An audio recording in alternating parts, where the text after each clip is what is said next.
Welcome to another episode of An Extraordinary Take, where we share extraordinary ideas and visions with extraordinary people. My name is Bo, your host, and I'm so excited that you were able to join me for this episode. Let's get into it, shall we? I am so excited about today's guest because, not only is she an incredible friend of mine, but she just has an incredible, extraordinary mind that I'm so excited to explore. Thank you and welcome, Sba. I'll just do a little intro on you. So, Sebabatso is an author. I'm actually carrying her book right here. One of her books. Okay. Girl is doing the things. This book is called Dear Black Parents, which is a little bit on what we'll be talking about today. But she's also the founder of Healed and Loved, which is a women-only networking project, as well as I Am Proud, an NPO that seeks to empower the girl child. She's a published author of a collection of short personal stories and poems titled Reflections Through My Glasses, What the Heart Sees. She's also the founder and host of a video and audio podcast called Conversations, which I absolutely loved. You need to go back to doing that, by the way. I feel like this doesn't at all cover, just what an incredible person you are. You were also a teacher for agricultural science, which is where you and I met, but we met as students first. And I believe it was after teaching that you actually came up with the idea for this book, which is called Dear Black Parents, a letter from your child's teacher. So you've done a whole host of things. What has been your favorite thing of all the things that you've done? My favorite thing, teaching. Teaching, and I think being intentional with teaching. And I don't necessarily mean it in the classroom sense, but being intentional was I was clear from day one when I stepped in the classroom, I was going to build lifelong relationships. That was going to be bigger than this. And it has been. And what I mean by that is my matric class from the first group, they're my people today. And I've hiked with some of them as in university era. I've met up with them during university and they go, I don't know what to do. And so that has been, conversations come second, but at the heart of it all, there's nothing. That's so beautiful.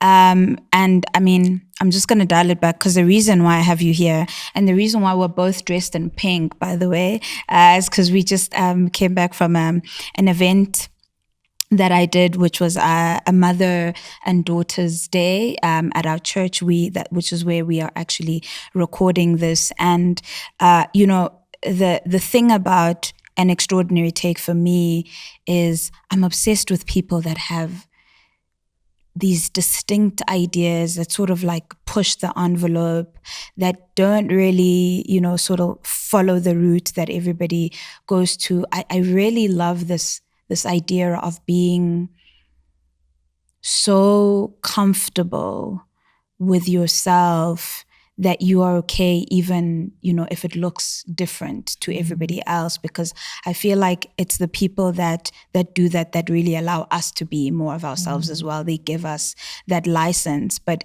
the reason why I brought you on is because one of the things that I find that you have such a heart for is the mother and daughter, relationship. And so what I want us to sort of talk about is more an extension of what we're talking about in our session today, but really an extraordinary take on motherhood and this relationship and how we've come, at it. And, you and I have had multiple conversations about it. In fact, when you hosted me for your podcast, that's what we were talking about.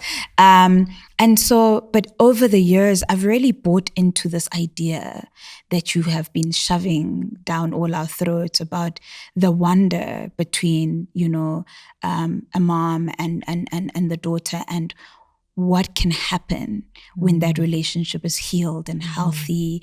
And I love how passionate you are about that. But I just first off wanna start off with this idea, right? That in society we know that it's become like a norm type of thing where it's like moms and daughters just don't get along.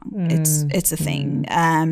On a girl's wedding day, the person that will drive her the craziest is the mom.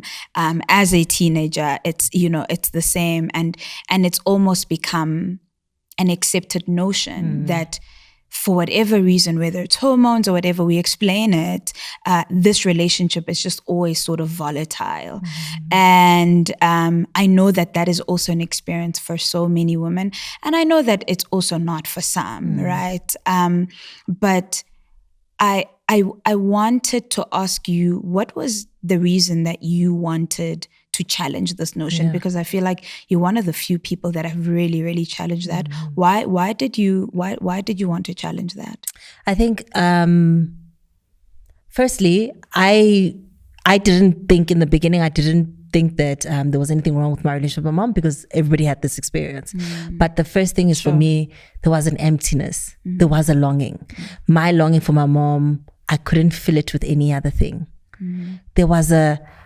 I was sad all the time, and I knew that my sadness was weird. And again, there were a lot of women that stepped and played their beautiful role in my life, that stood in the gap for my mom, a lot of them, and I'm grateful for that. But there was a longing of, there's this one person that I'm actually really, really longing for. So number one, there was an emptiness and a longing in my heart that I could see was a stumbling block to me moving forward. I could see it. I could see clearly. I will never forget. The gentleman's name was Pastor Cliff. He was the first person to go, I was doing all these things, and everybody had gone, oh, you're doing so great. You're doing amazing things. And he said, why are you doing all of this? And I was like, what do you mean, why? Oh, wow. It was like, so people were telling you how everybody would great be like, you were doing. You're starting this NPO, you're starting this project, you're just amazing. Yeah. And Pastor Cliff was the first person to go, why? Sure. Why do you feel you need to be this person? And his exact words was, what are you running from? Yeah. And no one had ever said, because all the things were beautiful, right? They were good things. That was the first time I had a real moment of, what am I running for? Like, what's going on in my heart? And I knew that my mom and I were not okay. And what led me to go, maybe the answer to what I'm running from is in that space, was I was reading Maya Angelou's book, Mom and Me and Mom. I had never, because like you said, in our spaces, there's no mother and daughter relationship like that. Yeah.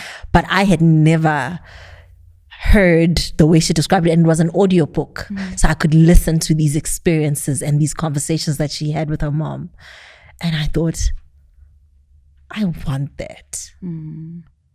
I want that. So it was, I had never seen it, and there was an emptiness inside of me that wouldn't go away. And I was, it's so interesting also, because you and I have known each other for ever, and I remember watching you, and I was older than you, but I was just so in awe, but also I just felt like your life was perfect. Like, I remember you taking me home for the first time, and we were in the car with your mom and your dad, and that had never been my experience, and you guys were laughing, and you and your dad were making jokes, and I was just like, this girl has it all.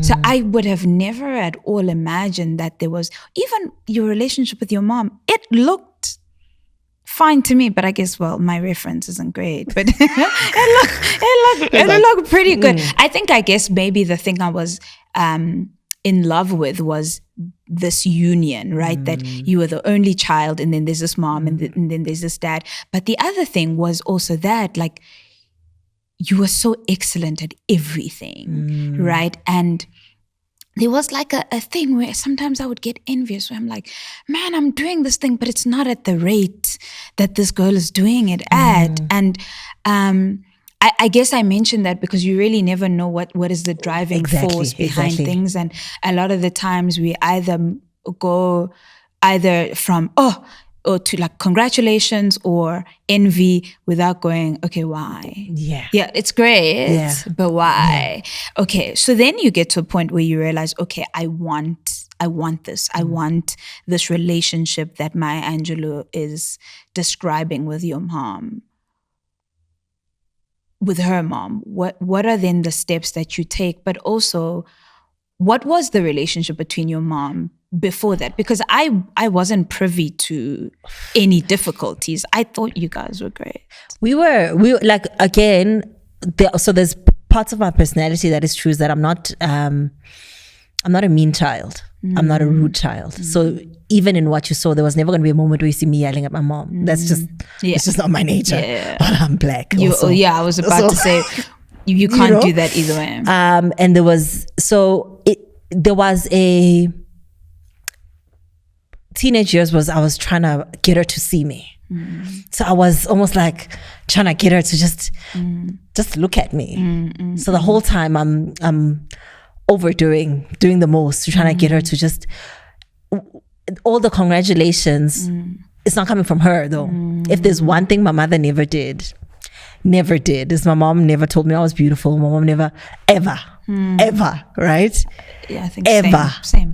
And it was like, my mother never said, oh, well done, I'm so proud of you, even with the results. So our relationship was me trying to do everything right by you. Just so that so you could. And to her, it was fine. Like, I don't know if she thought there was anything wrong, to be honest.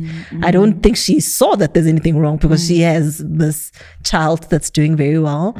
And so the steps at that time before everything else was just this relationship. But as you go and as I was growing and having all these experiences, then there started to be a real big distance between us.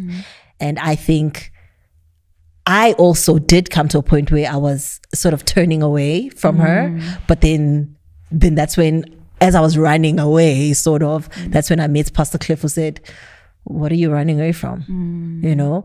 And at that time, between her and I, we were distant. And it was the first time where she says, you're cold towards me.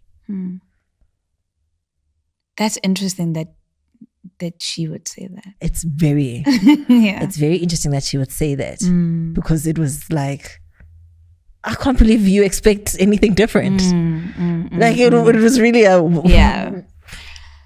Look, I know that it happens with a lot of moms where I think, there's this thing I read the one time where they were saying you have to cultivate the kind of relationship with your child where right now they're with you out of obligation, or not even obligation, but like they're forced to be in the same house. But you want to get to a point where when they're no longer obligated to be around you, they still do. And that's when you're going to know the nature of the relationship that you've created. And what was very big about my mom is we were out of teenage years when she said that. I think I was probably 20, 21. She's like, you're cold towards me. And that's like, so it wasn't even, it was really like a decision to, I'm not doing this with you. Yeah. You know? And so then there's that, right? There's that. Look, I think for me, that's almost a turning point in the sense that one, she could recognize it and vocalize it. Whereas I feel like with a lot of the relationships with moms and daughters where there's a breakdown, nobody says anything. It's normalized. But I feel like even though and we'll get into that because we're talking about it inside, you made quite a lot of the effort. It feels like the vocalization of that was I don't want it to be like this as well, even though she might not have known it, because and you know this, I know this with being married. If there's something that's bothering you and you don't tell the other person, you want to hold a grudge. You don't, like you don't want to resolve because you want to have an up on them. But it's only it's only when you're like, okay, I want us to move past this, that you can actually admit this thing is bothering me. So it almost sounds like, even though when I was listening to you, that it felt like you took the first step, and you'll talk about that. That was a step from her. Is that how you received it, or? It was a first step for her to say you're cold towards me, but also at the same time there was I received it as, it didn't bother me that you feel it's cold. It wasn't. There was a gladness that I'm glad you see. Yeah, I'm glad you see we have a problem, right? Yeah. But at the same time, it was, there was I'm glad it bothers you. You know, maybe there was a slight. Now it's my turn. Yeah, because you've been Since cold you to miss me now. Yeah. Well, let me show you how much you're gonna miss me, right? fair. And actually, the crazy thing, and I was saying that, when we had our event, is now if somebody were to see you and your mom there, I mean, you spoke about, you calling your mom and telling her that you were sick and you might have to go into surgery, and her saying, oh, okay, and hanging up, so, and for me that's like, sorry, what?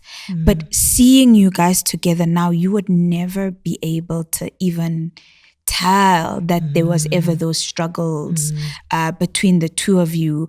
And also the fact that this is something that you rebuilt when you were so much older. What was that process for you? You spoke about pursuing your mom. Explain that a little bit further. Pursuing my mom. So one, when Pastor Cliff says to me, what are you running away from? Part of having built what looked like an excellent life, and part of that excellent spirit was, I cannot be the one with me with issues, so I'm gonna go fix these issues. That was and then, as you would notice, when the issues as a person doesn't happen at that rate, doesn't happen with that design. It's not that simple. So pursuing my mom was one, when we speak about meeting people where they at, is the certain conversation she just doesn't want to have. And you can't come too hard. It looked like, I really want to be, I'm so irritated. I want to be, when I'm home, I just want to be in my room on my phone, but I'm going to go sit with you in the kitchen. We're not going to do it. You're going to talk about nothing, but I will, if I say sit with you, I literally mean, I remember moments in the kitchen where I was just sitting and just looking at her, do the dishes, talk about nothing and everything. And just, I watched my mom. And what did you learn from watching her? We're so much alike. That was number one, was you are me. In a different way, in a much different way, but you are me. And that you are scared too. I know how I get when I'm scared, and I'd love people to give me grace when I'm scared, because I'm going to make a lot of mistakes. And having to admit that maybe you were scared when you had me, and you were raising me scared. Sure. That's what I saw.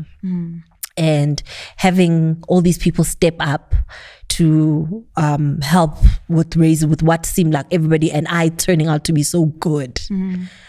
And her looking at me going, I didn't do anything to cause that. Sure. I didn't contribute to that. And her saying, I must not be good enough to be your mom. In not so many words, but in her saying, there's no way I could have raised that. Sure.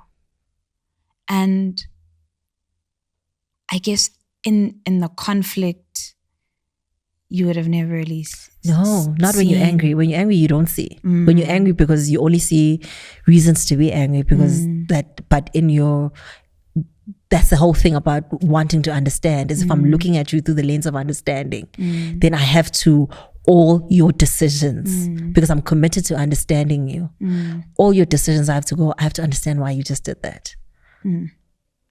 that you're raising me scared, which is that I have to understand. I have to understand. I have to just understand.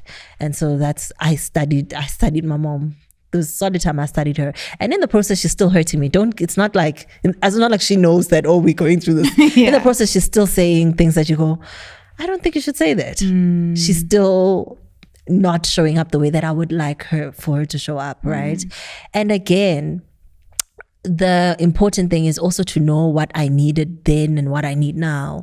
And also not holding it against her. Sure. So I didn't have it then.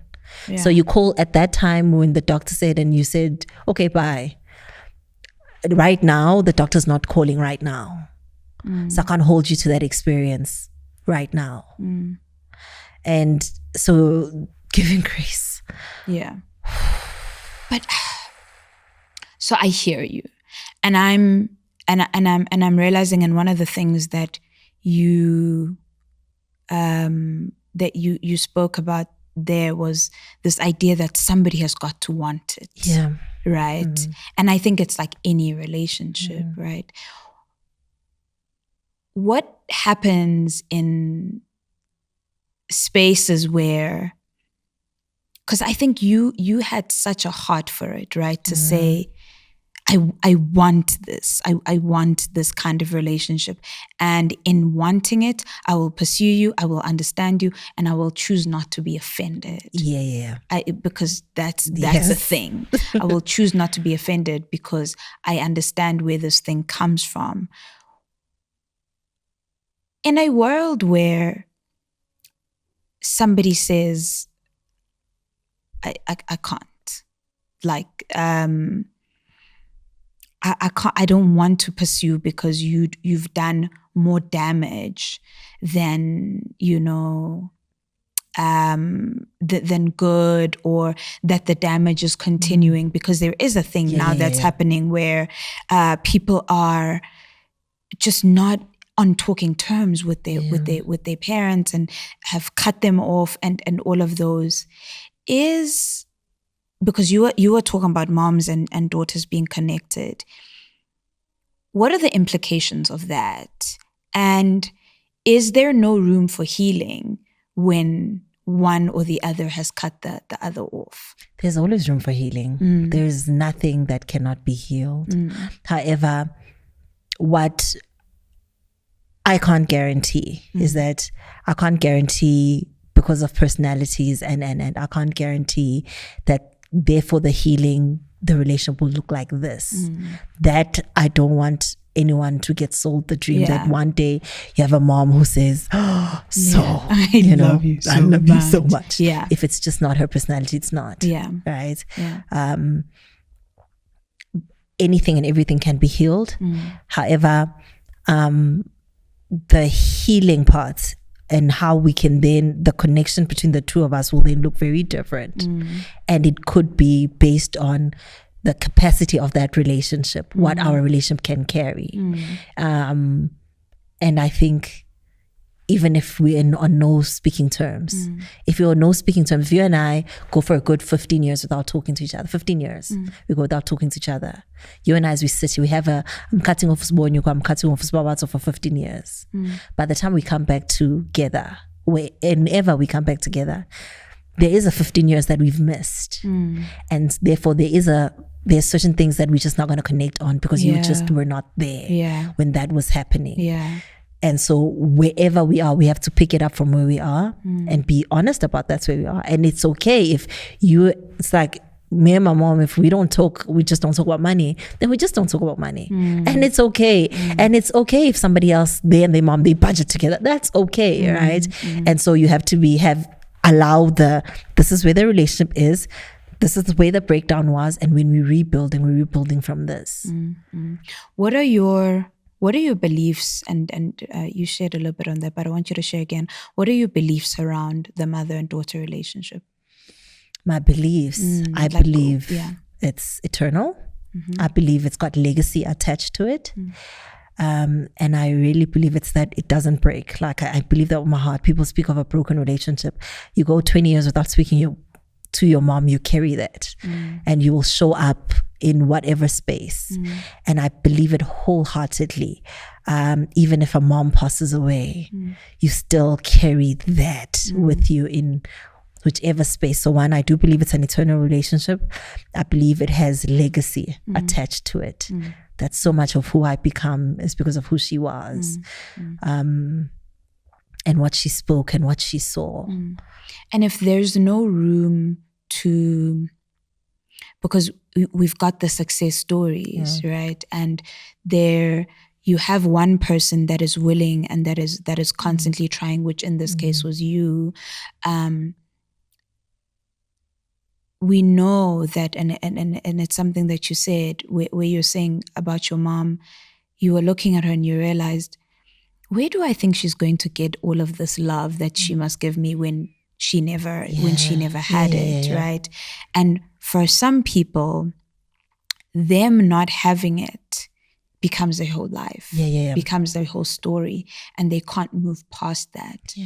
What do you say to daughters who make the effort and they're not met with grace and they're love? not met with grace, but also there's so much water under the bridge that the mom and the trauma, the mom can't move past the place of meanness, the place of coldness, the place of everything that you were able to move past. They do all that they can and they just can't. And understandably so, you don't know what would have happened with the mom. I mean, there's terrible trauma that happens with women. What does it look like for the daughters who are now trying to navigate moving on, or figuring themselves out, figuring out what kind of mothers they will be in a place where they're not able to rebuild this relationship? Right. And the first thing I always say is, you as a daughter who I'm trying to reach to my mom, but it's not happening, is you have to be clear on making sure your basic needs are met. There are needs that I want my mom to meet them, but there are also needs where let's see to it that it's not needs I'm being met somewhere. So I'm being loved somewhere. Because what that does is it makes the burden less heavy. And then when there's something that you said now that I just wanted to say, yes, I'm aware that some moms, it's very toxic. It's a I could die type of thing. And in those type of spaces, I always say, without sounding superficial and super religious, you pray for her, and it's okay then to keep the distance, but making sure that you are aware of the needs that I can get met, but also the needs that I can't get met, so that I don't go hurting other people because of this. And being clear on, this is where my mother wound is. This is what it looks like, and this is what it is. I can't get that from my mom at the moment. No one can fill it, because the person I actually want to fill it is this person. Let's be clear on that. And then when we're clear on that, then we can take that to God. We can take this need to God. And then you do create distance. Look, and another thing is, when we're not ready to heal, don't force it. There's nothing you can do. When we're not ready to heal, don't force it. When I'm ready and you're not ready, give me that space and give me that room, and find the small thing. If there is no small thing, then there is no small thing. But then what is wrong will be if I'm ready and you're not, and I keep on pushing and shoving, that might be catastrophic, right? And so I say, make sure you know what your needs are, and make sure you know what your needs are now. Right? And that it's not the needs of your 8-year-old self coming up in the 30-year-old body. It's your needs now. Sure. Yeah, that's totally true. Because I find I was having a conversation with somebody, and eventually I said, what isn't a trauma response? Like, what is it that we do that isn't a trauma response? Because it feels like so much of how we show up, of whether we're excellent, whether we're not excellent, whether we're kind, whether we're not kind, it comes from somewhere, right? And I guess in saying that you have to recognize what your needs are. And I also guess, look, how this continues is there is a mom who can't meet the needs of her child. And then there's a child who can't meet, those needs that their mom couldn't meet. And I think that sometimes we sort of move around the world with these gaping holes without making an effort to figure out what role can I play in filling it, right? And almost completely outsourcing all of these things that we need, as opposed to figuring out, okay, I must have some capacity to give myself some of these things. And I think the more you give to yourself, the more you're able to give to others, because you realize you've got that capacity. But I want to go almost into this book and going, how do you recognize that there is a mother wound, from a teacher perspective? Yeah. What are some of the things that you are seeing that led you to even writing this book? And maybe let me not limit it to just mother wound, maybe just parent. Yeah. Yeah. The parent wound in a child is instantly. I always say you walk in, and I know, I have a saying where I say, as soon as the child opens their mouth, there's an issue here. And when I say instantly, soon as it's in how are they speaking to everyone, that's the first thing I will see first, is how are they speaking to everyone, and how are they speaking to themselves, and how are they speaking to me. So instantly, it's almost like an aura that a child carries. It's like instantly you go, oh, and very interesting issue. And you do it with almost 10 years, I could almost now start to tell if you're a firstborn, middle child, lastborn. I could go, okay. It is instant in how they carry themselves. It's in the, did you pull in your chair or did you just leave it like this? Sure. It is in the small things. It's in the, when they're trying to talk and maybe they put up their hand and then you didn't see it and you went somebody else. And but I've had and it's like, oh, okay, I see what we got here, Or they put it up and you don't see them and then they just stop and they don't talk again. Yeah. Now, what practically, we were having these conversations with teen moms, and not teen moms because that sounds like teenage moms, but mothers and they teenagers, and we're just talking about like what practically can moms do to try to connect with their children, especially when it comes from a place of, I never had this. I didn't have this with my own mom. I don't know what it looks like. How do we ensure that they don't continue that legacy of disconnect, that legacy of no empathy and almost overcompensating? What are some of the practical things that they can do to almost, to connect with their own? Yeah. I love, there was a lady who responded talking about making time for what they like. And you then said, you're not going to enjoy everything they do, but they'd appreciate having you with them. And that's really is a practical thing of creating space for being with your teenage child and having that moment with them.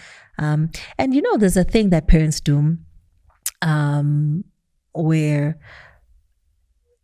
especially when your child is just started teenagehood and they're 11 and they're 12 and they've sort of figured you out that you're this type of parent. And so then they will pretend to be a certain type of child for their parents because they know this is all. And I would really say, so creating moments for connection, but also look at your child. Look, like be invested, really be invested. You really want to know. In the book, I talk about getting to know their friends, not from a, I'm being the guardian and I'm hawking, but just as a study so that you can really get the feel of who they are. Who are they? And I talk about 3 villages. I talk about, we speak about it takes a village to raise a child. And I believe that. Believe that my whole heart, my whole heart. And I'd say, but one of your biggest villages is the school. The school is a village. And go figure out who your child is at school, because so that just to make sure you've got the right picture and you've got the right image. Yeah. If you are too strict a parent, they know how to be a good child at home, and and so creating those moments to get to know your child, get to know them, like the full. I like that, because you're saying the full picture, not just what you see at home, even if it works for you, right? Because a lot of parents will say, oh no, my child's great, and I don't have issues, so there's no need. Why would I go and ask at school, or and get to know their friends? Clearly it's all fine. Let me tell you a funny story. A parent has this beautiful, I think she's like 12, beautiful 12-year-old. She's sweet, she's innocent, and and then I said, your child's having sex. And she was like, no, my child doesn't even know what that is. I said, I've been a teacher a long time. Been a teacher a whole long time. I'm telling you, I know what I know. Oh, no. And I can see it. Been a teacher a long time. Yeah. And it didn't go down well. But in the end, I was right. Yeah. And it's like, if you don't just, the whole thing of you are instilling certain things in your child, and the certain behaviors you want to see, and the certain things that you want to see in your child, and it's good, right? But make sure that these things that you're instilling, you're not so obsessed over who your child becomes that you miss who they are right now. That I'm actually focusing on. Are you seeing the right thing? Are you really seeing the child right?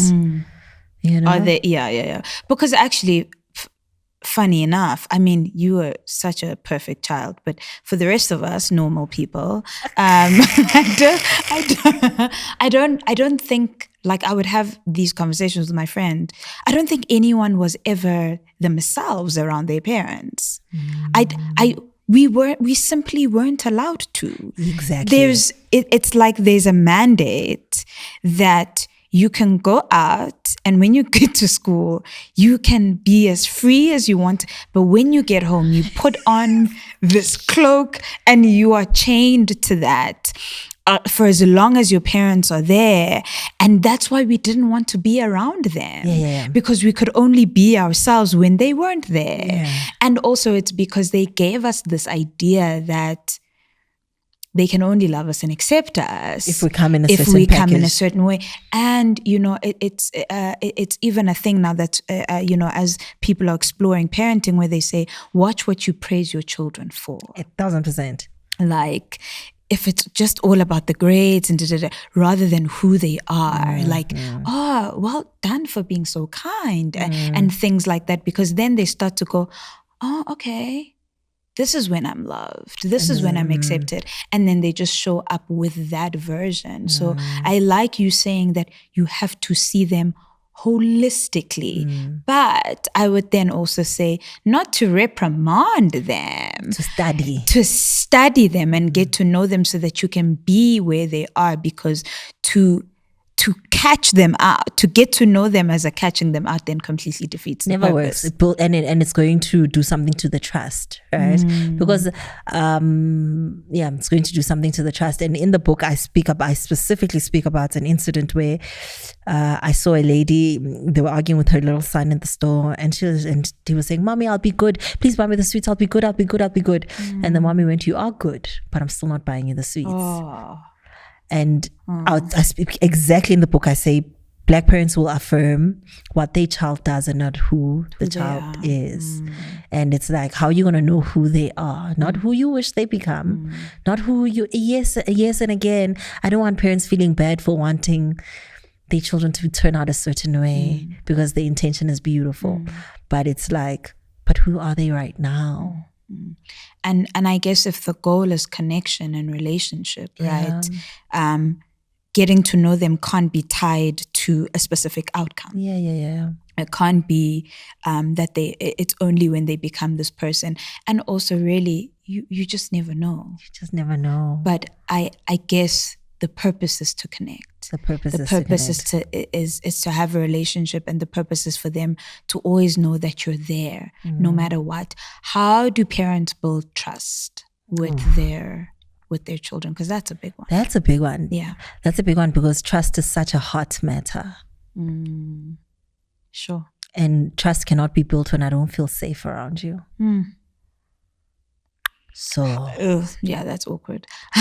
but then how do I feel safe, or how do I make my child feel safe? And I mean, I say this as somebody that just never really had that, but also understandably so. Trust was never a thing between, we speak about trust as a prerequisite, an important thing for relationships, romantic relationships. Like, it can't work without trust. We don't seem to think the same way around relationship parenting, right? And so that is the one thing that isn't cultivated. And what you then start to do is you create numerous reasons for your child not to trust you, because you've broken it without even realizing it, because it's not a priority. yeah, Trust. you don't think about it. You don't think about it. But then your child gets raped and doesn't tell you. Or, it's a deep wound, or they're being bullied or whatever, and they can't tell you. So we think that trust in mother and daughter relationships, or even parenting, aren't important until the big things happen. And now, because you're like, I don't want to talk to my child about boys. That's, but there is a time where you need to cultivate that enough that when they're scared, they can come to you. So what do you do to cultivate that trust? So the depth of trust is in that conversation you're not willing to have. And so to cultivate the trust is we've got to first create an environment where I feel safe and you feel safe. And the parent and child relationship is a two-way street. It's just that we sometimes, and so practically how it is going to take those hard, ugly conversations. Because how else am I going to gauge what's going on in your heart? So one of us has to create a safe space. And it is going to take hard conversations. And I guess I would 100% echo that. And I guess I'd also say the sooner the better. The sooner the better. And for me, it's really in the small things, right? We're so intentional when it comes to friendships, and our parents, luckily, all of them have dated, otherwise they wouldn't have had us. So they know what it's like to pursue somebody. They know what it's like to like somebody and to want to spend time with them. And I think for me, it's just keeping that same energy with your kids. The same energy with your children. The things that you first loved about your husband, where your husband likes golf or whatever, and you're like, oh, what is that? But you wanted to go because he likes it. Yeah. And I think it's the same with kids. Like, oh yeah, she's into this thing now. I don't know what it is, but I'm going to go because I want to get to know them, and I want to cultivate that trust. So I guess it's the pursuing, and I love that you did that with your mom. And I think a lot of parents probably need to pursue their kids in the same way, what does it look like to go on a date with my child? Yeah. And also allowing for room of the relationship is going to be different. As much as we spoke about as the child being aware of what your needs are now, and I think the parent as well. So you weren't there for something when I was 15, but at 35, it's how do you show up now for me? And how does that look like now? And as a parent, especially for parents who are now parenting older children, where there's wounds and years of pain and years of hurt, is like, now how do we do it now?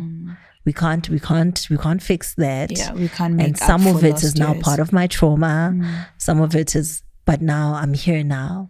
And I say to parents, you pursue and you do what you can. You do what you can. And with lots of grace both ways. Yeah. Lots of grace both ways. And I guess to almost close off, what does it look like when a child has an incredible connection with their parents or with their mom? what do you see when they're safe, when they're loved? They are not afraid to be. Mm. Because it doesn't matter who I become and what I become, I'm loved regardless. Mm. So they are not afraid. Mm. They have a fearlessness, and it's not that deep. Mm. So they're not afraid to be, and they don't attach anything to anything. Mm. So none of it. I'm still loved without it. Mm. And so there's a freedom that they express. They're just not afraid to be. Mm. Mm. That's incredible. Actually reminds me of something I heard Michelle Obama say, where she's like, one of the things her parents used to say to her all the time is, we like you here. Like here, you come home to be liked. Out there, that's not the purpose. And they don't have to like you there, but here we like you. And so it gave her the sense of, it doesn't really matter what anybody else thinks, but my parents like me. Yeah. And I think even, then to go further is love. But I do think that like is important. To just go, you're so cool, man. That's, Sbo, that is what's sitting at the heart of my relationship with my mom is we like each other. It's like is so important because like says I want to spend time with you. Like says I actually have something to tell you. It's the like and so much more when it's not attached to anything. It's not because it's no so that and look, I know that one of the things that makes relationships between moms and daughters, especially in adulthood, so strenuous is that because, right, where you get a call and